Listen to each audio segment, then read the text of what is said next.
This is Radio Now 95.3 FM. Come for the news, stay for informed conversations.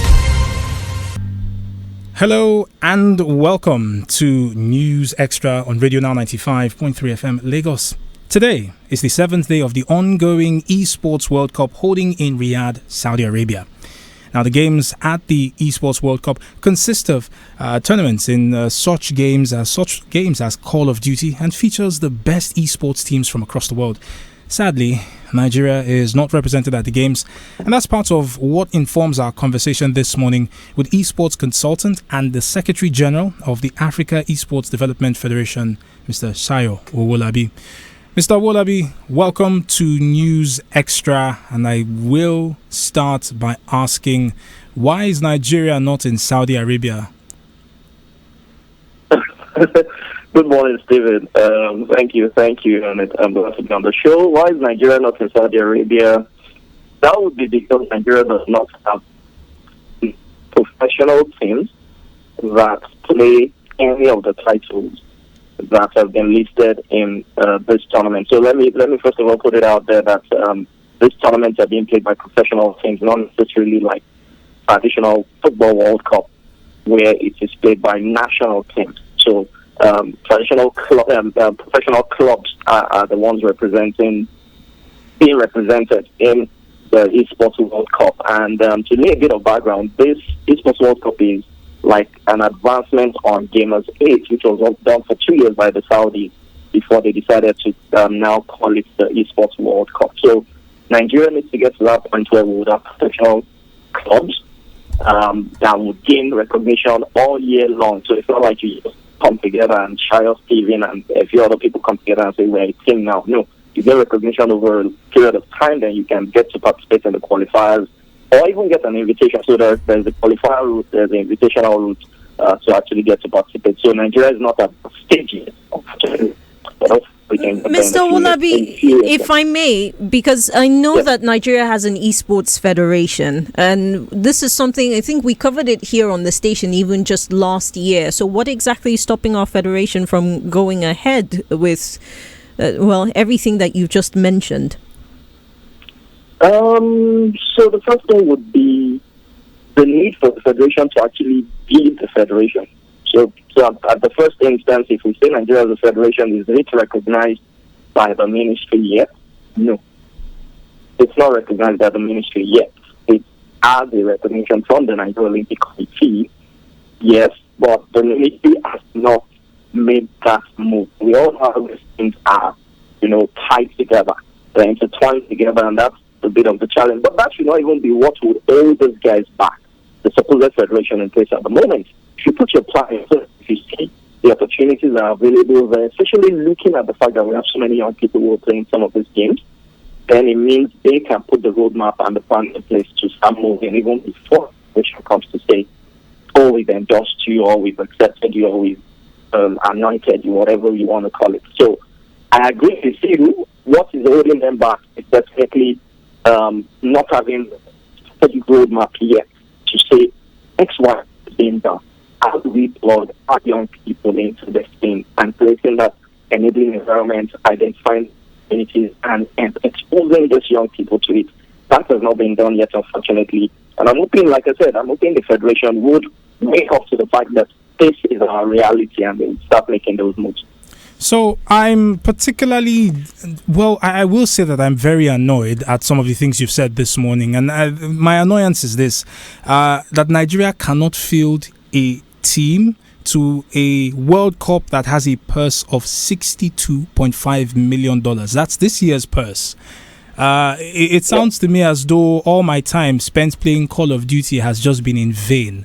And I'm curious about the steps towards creating a professional esports team, because, like you have rightly said, a lot of young people play the games that are on show at the World Cup this year. Yeah.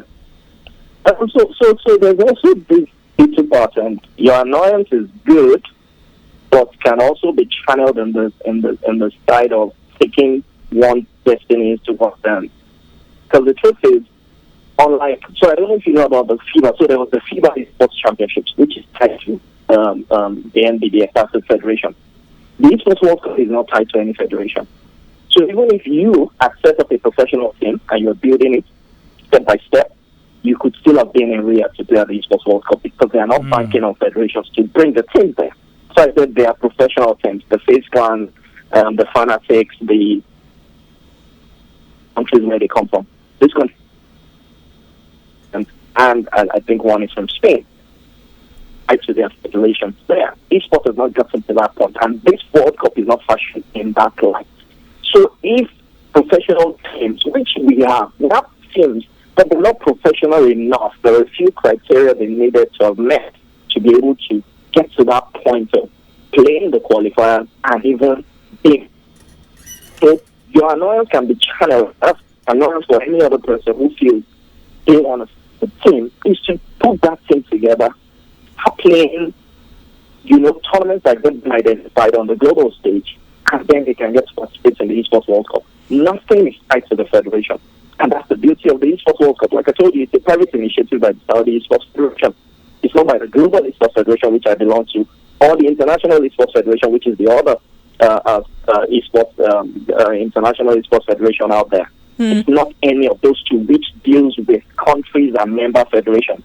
This is a private initiative that reaches out to private things. And this is why the question has to be asked about how seriously the world takes it, right? We know there's quite a bit of politics in sports, and it doesn't matter which particular sport it is that you're talking about. But these political interests tend to drive the growth of that sport. So how seriously do you think people are taking the esports world and this particular World Cup? It's the biggest.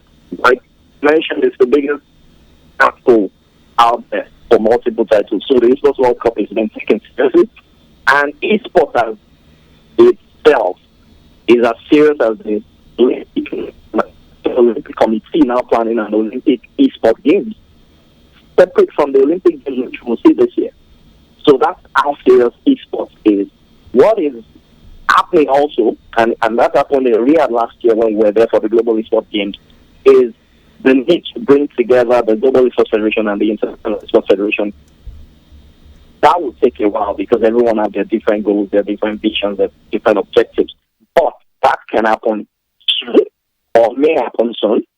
But of utmost importance is the fact that esports is being looked at by everyone, and I mean every government really, except Africa, not just Nigeria. If you even talk about the continent, how many Africans are participating in the Esports World Cup at the moment? I doubt it. Would say up to 2-3 teams there.